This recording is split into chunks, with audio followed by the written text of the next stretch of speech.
الحمد لله كفى والصلاة والسلام على من اصطفى ما بعد أعوذ بالله من الشيطان الرجيم بسم الله الرحمن الرحيم وما تقدموا لأنفسكم من خير تجدوه عند الله صدق الله العظيم۔ ایک بڑے بزرگ گزرے ہیں حضرت سہل ابن عبداللہ تستری رحمۃ اللہ علیہ۔ ان کا یہ معمول تھا کہ ان کے پاس جو کچھ آتا وہ اللہ کے راستے میں خرچ کر دیتے تھے، کوئی چیز بچا کر نہیں رکھتے تھے،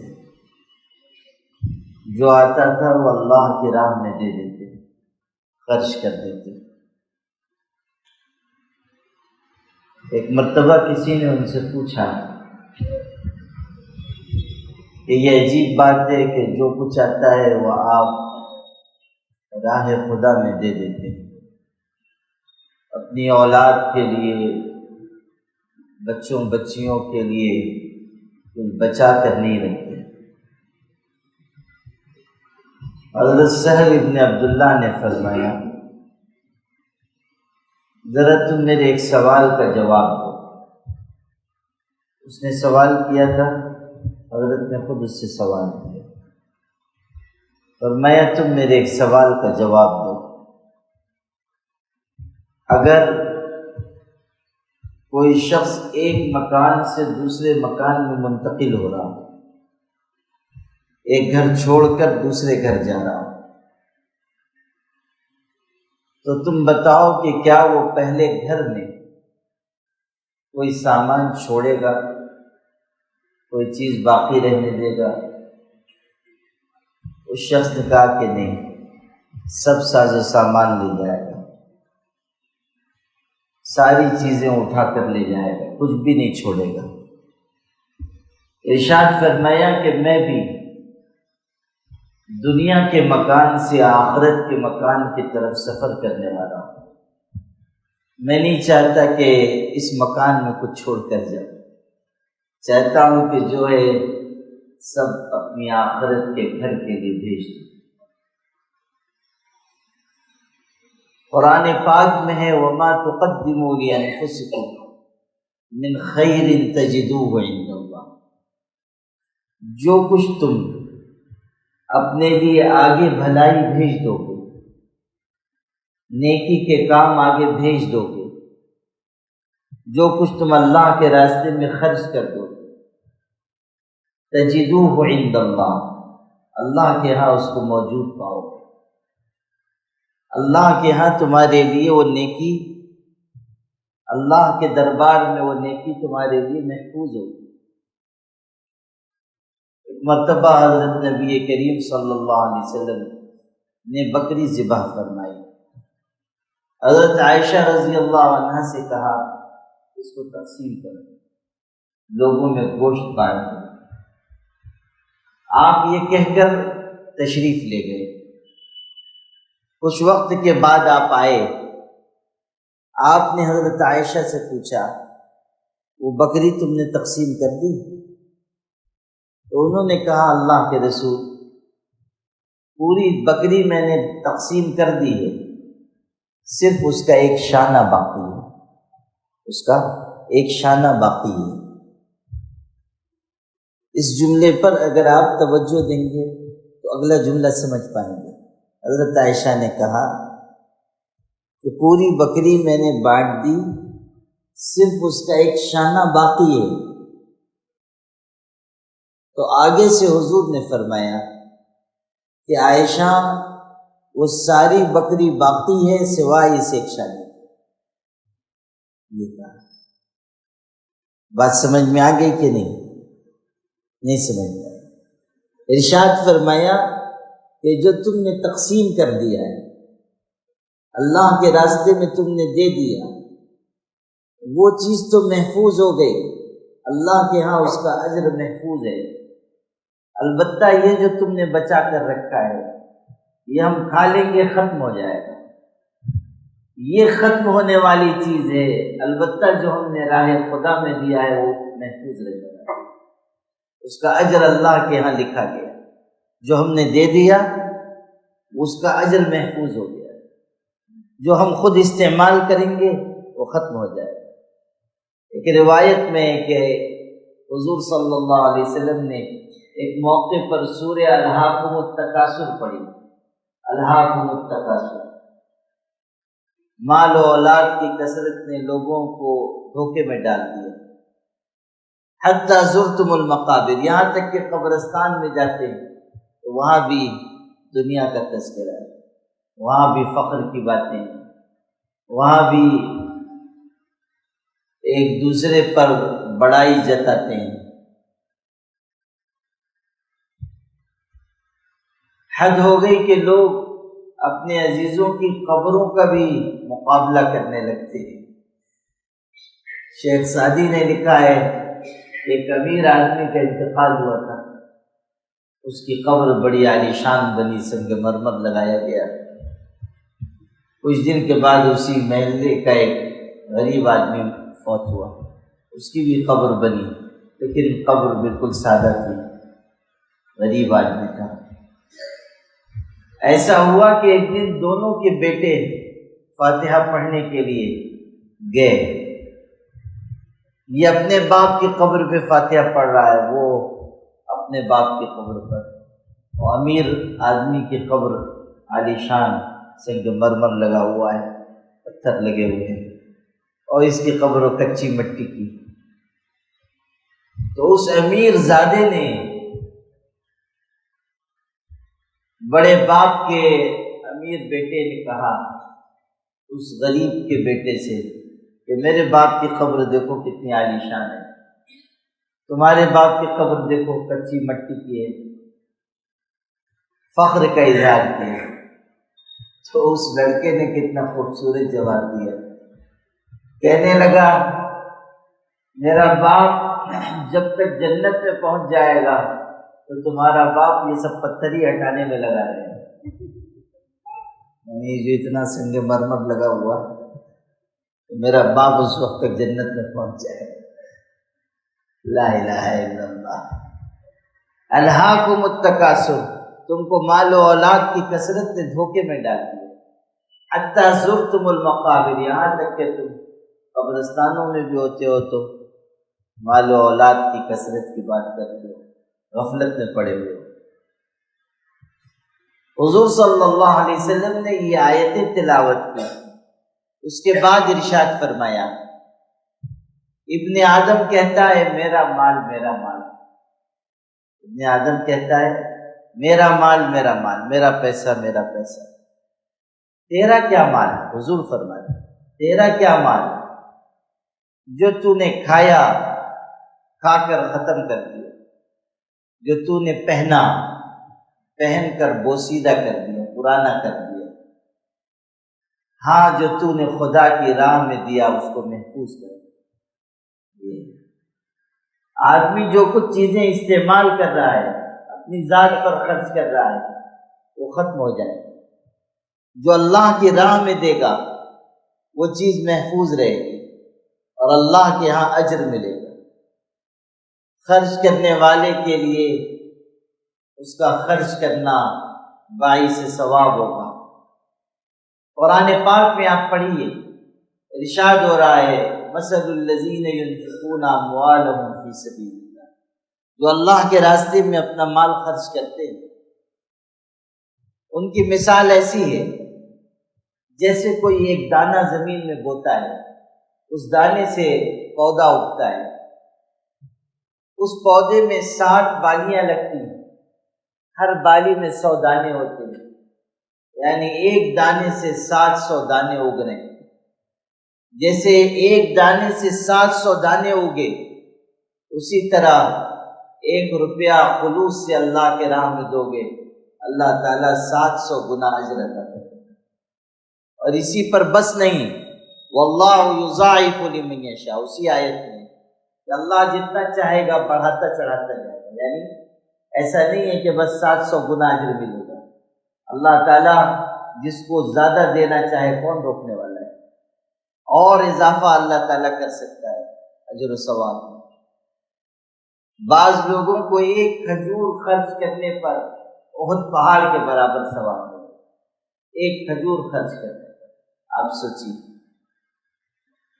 تو یہ ہمارا مزاج ہو کہ ہم اللہ تعالیٰ کی راہ میں خرچ کرنے والے بنے، اپنی آخرت کے لیے توشہ دنیا سے بھیجیں، اپنی آخرت کے لیے، تاکہ جب اللہ کی بارگاہ میں پہنچیں تو ہمارے لیے وہاں اجر محفوظ ہو۔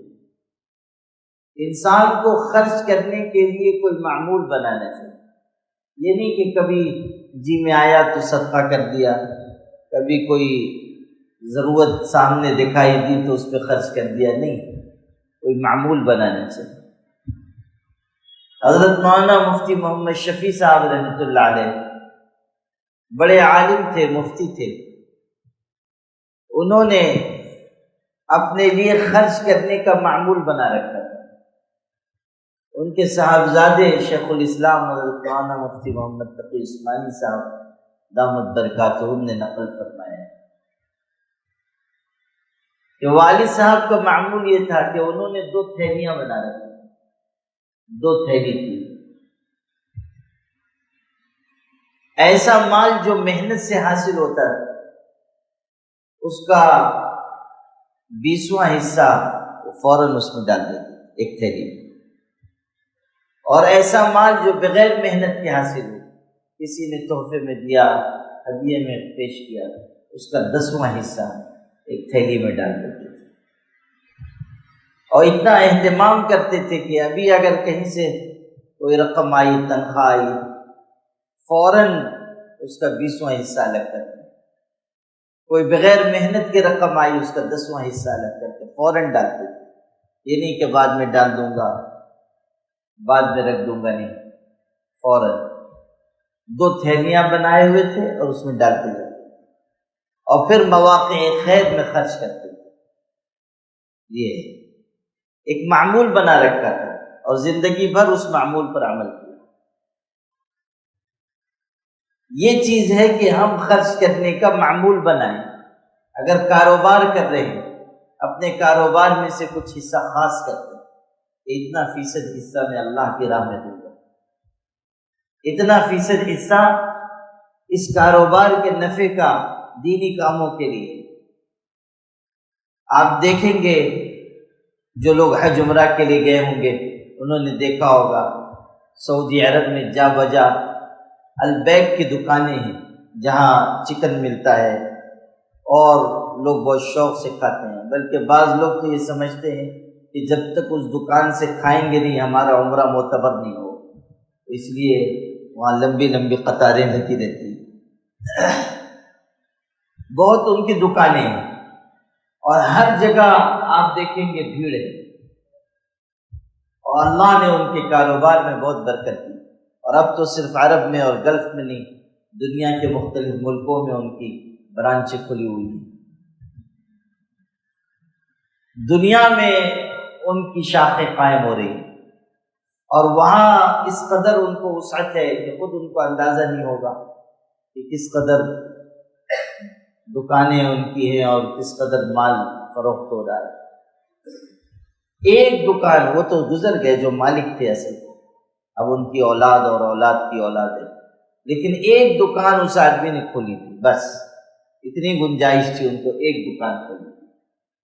لیکن جب انہوں نے دکان کھولی تو انہوں نے ایک ضابطہ طے کیا، اور وہ ضابطہ یہ طے کیا کہ اس کاروبار میں اللہ تعالیٰ کے دین کا حصہ رکھ رہا ہوں، جتنی میری چیزیں فروخت ہوں گی میں اس پر اتنا فیصد اللہ کے راستے میں دیا کروں، اور پوری ایمانداری سے انہوں نے اس پر عمل کیا، اللہ تعالیٰ کے دین کی حصہ داری اس میں رکھی اور پوری ایمانداری سے عمل کرتے رہے، جتنا منافع ہوتا تھا اس کا حساب لگا کے فوراً اتنا حصہ کسی کار خیر میں خرچ کرتے تھے۔ اس کی برکت یہ ہوئی کہ ایک دکان سے دوسری دکان، دوسری سے تیسری، چوتھی، اب سینکڑوں دکانیں ان کی ہیں اور دنیا بھر میں ان کا کاروبار ہے، اور اب بھی ان کی اولاد کی اولاد اسی پر عمل پیرا ہے، بلکہ انہوں نے شرح بڑھا دی، فیصد بڑھا دیا کہ والد اتنا دیتے تھے ہم اس سے زیادہ خرچ کریں۔ اور اس کی برکت یہ ہے کہ لوگ 25 دکانیں چھوڑ کر ان کے یہاں جاتے ہیں، لوگ 50 60 کلومیٹر آگے چلے جاتے ہیں کہ نہیں جہاں وہ دکان آئے گی وہاں سے کھانا کھائیں گے۔ یہ کشش کیوں پیدا ہوئی؟ یہ اس لیے کہ اللہ تعالیٰ کے دین کا حصہ انہوں نے رکھا، اللہ تعالیٰ نے ان کی روزی کو کشادہ کر دیا۔ یہ ہے جب انسان اللہ کی طرف بڑھتا ہے تو اللہ بھی اپنے بندے کی طرف متوجہ ہو جاتا ہے، اور اللہ تعالیٰ کشادگی سے، رحمتوں سے نوازتا ہے۔ یہ چیز سمجھنے کی ہے کہ اگر ہم کوئی کاروبار کر رہے ہیں طے کر دیں، یہ نہیں کہ کسی وقت جی میں آیا تو 500 1000 روپے 2000 روپے خرچ کر دیے، نہیں، ایک متعین شرح ہو، ایک فیصد رکھیں کہ اتنا فیصد حصہ ہم اللہ کی راہ میں خرچ کرتے ہیں اور یہ اللہ کے دین کے لیے ہے، بس اس میں ہم اپنی اولاد کا حصہ نہیں لگائیں، اس کی برکت ظاہر ہوگی، صدقہ کریں گے اس کی برکت ظاہر ہوگی، کسی غریب فقیر کے ساتھ حسن سلوک برتیں گے اس کی برکت ظاہر ہوگی، کسی کو قرض دیا وہ بیچارہ لوٹا نہیں پا رہا ہے، آپ مہلت دے رہے ہیں، اس کی برکت ظاہر ہوگی۔ ایک حدیث میں تو یہاں تک ہے کہ اگر کسی نے کسی کو قرض دیا، قرض کی مدت پوری ہو گئی، اب وہ بیچارہ لوٹا نہیں پا رہا ہے، اس نے مہلت دی کہ ٹھیک ہے کچھ دن اور، تو ہر دن جو بڑھے گا جتنی رقم اس نے صدقہ دی ہے مہلت دینے کی وجہ سے، جتنی رقم اس نے قرض دی ہے اس رقم کے قرض دینے کی وجہ سے اور مہلت دینے کی وجہ سے ہر دن جو بڑھے گا اتنی رقم جو قرض دی گئی ہے اس کے برابر صدقہ کرنے کا سبب ہے۔ حدیث پاک میں یہ بات ہے، کوئی بزرگ کا ارشاد نہیں میں سنا رہا، حدیث پاک میں حضور صلی اللہ علیہ وسلم نے یہ بھی بیان کیا کہ پچھلے لوگوں میں ایک صاحب دکاندار تھے، ان کا انتقال ہوا، ان کی مغفرت ہوئی۔ کس بات پر مغفرت کی گئی؟ صرف اتنی بات پر کہ کوئی آتا تھا دکان سے سودا لے کر گیا، ادھار لے کر گیا، اور یہ شخص مہلت دیتا تھا، اور مالدار بھی ہو تو اس کے ساتھ بھی بہت حساب کتاب نہیں کرتا تھا اور آسان سودا دیتا تھا۔ اللہ تعالیٰ نے بس اتنی بات پر مغفرت فرما دی۔ یہ چیز سمجھنے کی، مہلت دینا، لوگوں کے کام آنا، کوئی قرض مانگے تو انسان قرض دے دے، کوئی قرض مانگ رہا ہے آدمی قرض دے دے، یہ بھی نیکی کا کام ہے، اس پر بھی اجر ملتا ہے۔ کوئی رشتہ دار ہے غریب ہے اس کی مدد کرے۔ حدیث پاک میں ہے جو شخص یہ چاہتا ہے کہ اس کی روزی بڑھ جائے، اس کی عمر میں اضافہ ہو، دو باتیں، روزی بڑھ جائے اور عمر میں اضافہ ہو، اس کو چاہیے کہ وہ اپنے رشتہ داروں کے ساتھ اچھا سلوک کرے، رشتہ داروں کے ساتھ بھلا معاملہ کرے، اور رزق بڑھ جائے اور عمر بڑھ جائے، اپنے رشتہ داروں کے ساتھ اچھا سلوک کرے، یعنی رشتہ داروں کو کھلائے پلائے، کوئی غریب ہے اس کی مدد کرے، رشتہ داروں میں کوئی کمزور ہے اس کا سہارا بن جائے، کوئی قرض مانگ رہا ہے رشتہ داروں میں سے دے دے۔ رمضان میں ہم لوگ زکوٰۃ دیتے ہیں، حالانکہ رمضان میں زکوٰۃ دینا لازم نہیں ہے، بس ایک مزاج ہو گیا کہ زیادہ اجر ملتا ہے تو دے دیتے ہیں، ورنہ رمضان میں زکوٰۃ واجب ہے ایسا نہیں ہے، رمضان سے زکوٰۃ کا کوئی لینا دینا نہیں، زکوٰۃ تو جب مال پر سال گزر گیا زکوٰۃ واجب ہے، دینا ہے، لیکن زیادہ اجر کے لیے دی جاتی ہے، اور ایک مزاج بن گیا تو لوگ دیتے ہیں۔ تو زکوٰۃ ہم لوگ دیتے ہیں، اس کو ذہن میں رکھیے کہ زکوٰۃ دینے میں اولیت دیجیے اپنے رشتہ داروں کو۔ اگر غریب رشتہ دار ہیں تو پہلے نمبر پر زکوٰۃ ان کو دیجیے، اگر غریب ہیں مستحق کے زکوٰۃ ہیں آپ ان کو دیجیے۔ اور یہ مسئلہ بھی ذہن میں رکھیے کہ یہ آپ کے لیے ضروری نہیں ہے کہ آپ ان کو بتا کر دیں. اگر ایسے لوگ ہیں کہ ان کو محسوس ہوگا کہ ہم کو زکوٰۃ دی جا رہی ہے، کوئی ضروری نہیں ہے کہ آپ ان کو بتائیں کہ یہ زکوٰۃ ہے. آپ کہہ دیں کہ آپ کے لیے رقم ہے، آپ کی ضرورتوں کے لیے قبول کیجیے. کوئی ضروری نہیں ہے کہ آپ ان کو بتائیں کہ یہ زکوٰۃ ہے، بس دل میں آپ کی نیت زکوٰۃ ادا ہو جائے. رشتہ دار ہیں ان کی پہلے نمبر پر مدد کیجیے. اگر غریب ہیں پہلے نمبر پر ان کو زکوٰۃ دیجیے، ترجیح دیجیے، اس لیے کہ اس میں آپ کو دوہرا اجر ملے گا. ایک تو زکوٰۃ دینے کا اجر اور دوسرے رشتہ داروں کے ساتھ اچھا سلوک کرنے کا اجر، ڈبل اجر ملے گا. اسی طرح ہدیہ تحفہ دینا ہے، نفلی صدقات دینے ہیں، علماء کو دیجیے. نفلی صدقات، واجب صدقہ صرف آپ ان کو دے سکتے ہیں جو مستحق، لیکن نفلی صدقہ آپ کسی کو دے سکتے ہیں. کوئی امیر آدمی ہے اس کو بھی دے سکتے ہیں، کوئی آپ کا دوست ہے آپ اس کو بھی دے سکتے ہیں. نفلی صدقے میں گنجائش ہے. اگر آپ نے نفلی صدقہ نکالا ہے اور آپ دینا چاہتے ہیں علماء کو، خدام دین کو دیجیے. اس نیت سے امام غزالی رحمۃ اللہ علیہ نے لکھا ہے کہ اس میں بھی دوہرا اجر ہے، اس میں بھی ڈبل اجر ہے. کیسے؟ ایک تو آپ جو خرچ کریں گے اس کا اجر ملے گا، اور دوسرے یہ کہ وہ خادم دین یا عالم یا دین کا کام کرنے والا جتنا دین کا کام کرے گا مطمئن ہو کر، اللہ تعالیٰ آپ کو بھی اس کی خدمت میں سے اجر عطا کرے، اس کے دین کے کاموں میں سے آپ کو اجر ملے گا. امام سفیان ثوری رحمۃ اللہ علیہ بڑے بزرگ تھے. ان کے زمانے کے ایک امیر آدمی نے ان کی خدمت میں حاضر ہو کے کہا کہ حضرت آپ بس مطمئن ہو کے دین کا کام کیجیے، آپ کو جتنی رقم کی ضرورت ہے میں ہر مہینے آپ کو پہنچا دوں گا، خاموشی سے آپ کو دے کر جاؤں، آپ اپنا کام کیجیے. اور وہ واقعی اسی طرح حضرت کو ہر مہینے رقم لا کر پیش کرتا تھا. حضرت رحمۃ اللہ علیہ تہجد میں اٹھتے تھے اور تہجد کی نماز پڑھتے، پھر دعا مانگتے تھے. تو ان دعاؤں میں اس شخص کے لیے بھی دعا مانگتے اور یہ کہتے کہ اللہ، اس کا نام لیتے تھے، اے اللہ فلاں شخص نے مجھ کو دنیا کی فکر سے آزاد کر دیا ہے، تو اس کو آخرت کی فکر سے آزاد کر. یہ دعا تو اس کو آخرت کی فکر سے آزاد کر. تو اگر ہم کچھ معمول بنا لیں گے خرچ کرنے کا، آخرت میں یہ ہم کو کام دے گا. وآخر دعوانا الحمد للہ. اللهم لك الحمد كما ينبغي لجلال وجهك وعظيم سلطانك. اللهم صل على سيدنا محمد وعترته بعدد كل معلوم لك. اللهم اغفر لنا وارحمنا وعافنا واهدنا وارزقنا واجبرنا وارفعنا. اللهم يسر الهدى إلينا.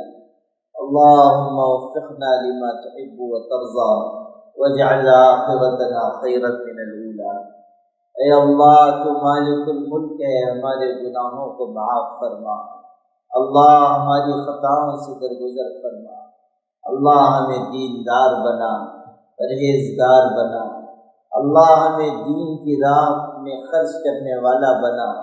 اللہ ہمیں تیری رضا والے اعمال عطا فرما، بہترین صفات عطا فرما، علم نافع، عمل صالح، اخلاص کامل عطا فرما. اللہ ذکر کرنے والا بنا، شکر کرنے والا بنا، تیری طرف رغبت کرنے والا بنا.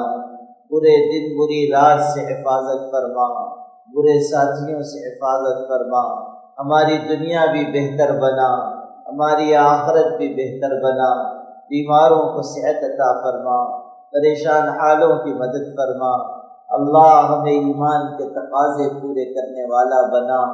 اے اللہ اس ملک میں اہل ایمان کو قوت عطا فرما. فلسطینی بھائیوں بہنوں پر ہونے والے ظلم کا خاتمہ فرما.